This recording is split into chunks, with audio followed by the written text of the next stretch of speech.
salah seorang santriwati dari Az-Zaitun yang memutuskan pulang kampung untuk sementara ke keluarganya. Keluarganya mengira bahwa sikap anak ini menjadi agak lain, agak berbeda, agak menjauh dan tidak seriang seperti sebelumnya, sebelum masuk ke Az-Zaitun. Tapi mereka mengira bahwa kepulangan itulah yang menyebabkan ini tidak berlaku seperti seharusnya. Jadi mungkin ini kelelahan atau mungkin ini kebingungan karena sudah 3 tahun ada di Az-Zaitun. Jadi mereka tolerir saja itu. Tetapi ada sebuah tragedi di hari berikutnya, keesokan harinya.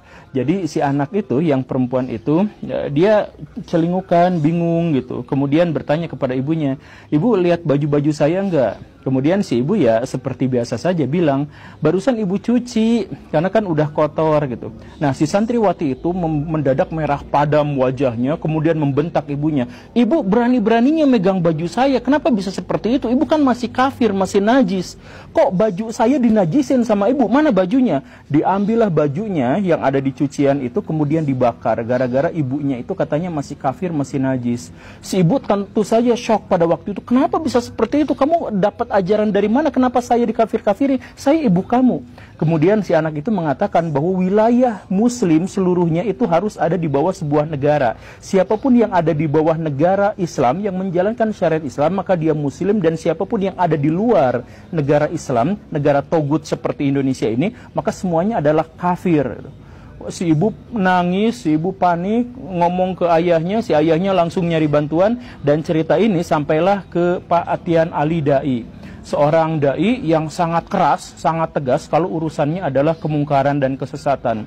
Mendengar cerita itu, Pak Atian Ali langsung membuat sebuah investigasi, mengumpulkan massa, cari informasi ke sana ke sini, dan akhirnya disimpulkanlah menurut Pak Atian Ali bahwa Az-Zaitun ini adalah pesantren yang merekrut NII KW 9, pesantren yang merekrut orang-orang untuk menjadi separatis, untuk membuat orang-orang mengkafirkan semua di luar golongannya, di luar kelompoknya. Lu kafir, dan mereka semua, orang-orang itu secara berkala masuk ke kampung-kampung, masuk ke kota-kota untuk merekrut anggota, untuk merekrut jamaah, untuk diambil uangnya, dan kemudian untuk dicuci otaknya. Mereka biasanya punya modus bahwa kalau kalian hidup di Indonesia, Indonesia itu kan tidak menjalankan syariat Islam. Kalau tidak menjalankan syariat Islam, berarti pemimpin Indonesia itu bukan imam kaum muslimin. Sedangkan di dalam Islam dikatakan bahwa orang Islam itu harus memiliki jamaah. Hanya itulah yang selamat. Jamaah itu dipimpin oleh seorang imam, yang tentu saja itu sesuai syariat. Kalau misalkan dipimpin sama presiden,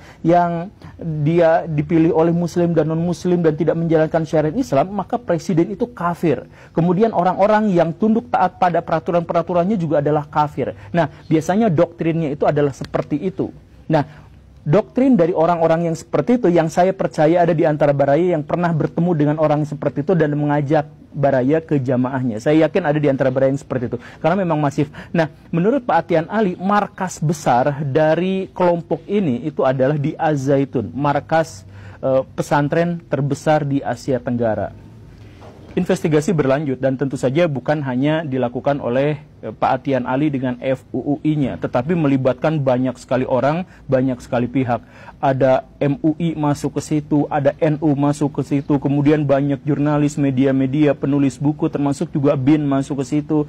Ada Al-Haidar sebagai tokoh yang sering mengamati terorisme dan sebagainya juga masuk ke situ dan menulis bukunya dan sebagainya. Dan kesimpulan dari investigasi-investigasi itu hampir serupa, yaitu bahwa Az-Zaitun itu adalah pusat dari gerakan NII Komandemen Wilayah 9 yang mengkafir-kafirkan kelompok lain yang ingin separatis terhadap Indonesia dan lain sebagainya. Pak Atian Ali di suatu kesempatan di Masjid Istiqomah Bandung itu berpidato sambil marah-marah, berorasi sambil bercucuran air mata.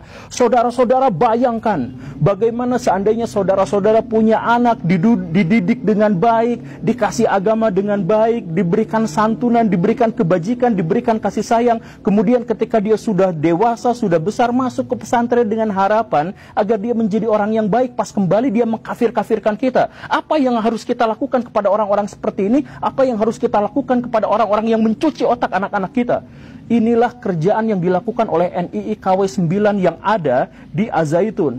Kita hancurkan mereka, kita lawan mereka. Allahu Akbar. Ya, seperti itulah pada waktu itu emosinya Pak Atian Ali setelah melakukan investigasi terhadap komplek Az-Zaitun.